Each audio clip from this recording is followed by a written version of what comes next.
Hello guys, ഇന്നൊരു വട്ടയിറ്റിനിടെയാണ്. രാവിലെ പൂരിയും ബീഫുമാണ് കഴിച്ചത്. പിന്നെ ഇന്ന് നല്ല ചെമ്മീൻ കിട്ടിയിട്ടുണ്ടായിരുന്നു. അപ്പോൾ അതൊന്ന് വൃത്തിയാക്കാണ് ഉമ്മയാണ് നന്നാക്കുന്നത്. തീരെ ചെറുതല്ല, എന്നാലും അത്യാവശ്യം വലിപ്പമുള്ള ചെമ്മീനാണ്. അപ്പം അത് റെഡിയാക്കി ഉച്ചക്ക് ചെമ്മീനും ചോറും കഴിച്ചു കേട്ടോ. ഇപ്പം കുറച്ച് ദിവസമായിട്ട് ബിരിയാണി തിന്നാൻ ഭയങ്കര പൂതിയാണ്. കുറച്ച് ചിക്കൻ കൊണ്ടുവന്നിരുന്നു. അപ്പം പിന്നെ രാത്രിക്കൊക്കെ ഒരു തട്ടിക്കൂട്ട് ബിരിയാണി ഉണ്ടാക്കാമെന്ന് കരുതി കേട്ടോ.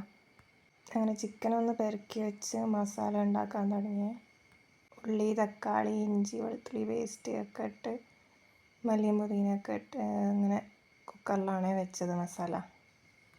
ഇവിടെ നമ്മൾ അങ്ങനെ വേറെ വേറെ മസാല പാത്രത്തിൽ ഉണ്ടാക്കലൊന്നുമില്ല. കുക്കറിൽ തന്നെ എല്ലാ സംഭവങ്ങളും ഇട്ട് 2 വിസിലടിച്ച് എടുക്കലാട്ടോ. അപ്പോൾ പെട്ടെന്ന് പണിയും കഴിയും.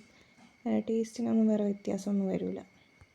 അങ്ങനെ എല്ലാം കൂടി മിക്സ് ചെയ്ത് പൊടിയൊക്കെ ഇട്ട് എല്ലാം കൂടെ മിക്സ് ചെയ്ത് അടുപ്പ് കയറ്റിയിട്ടുണ്ട് കേട്ടോ.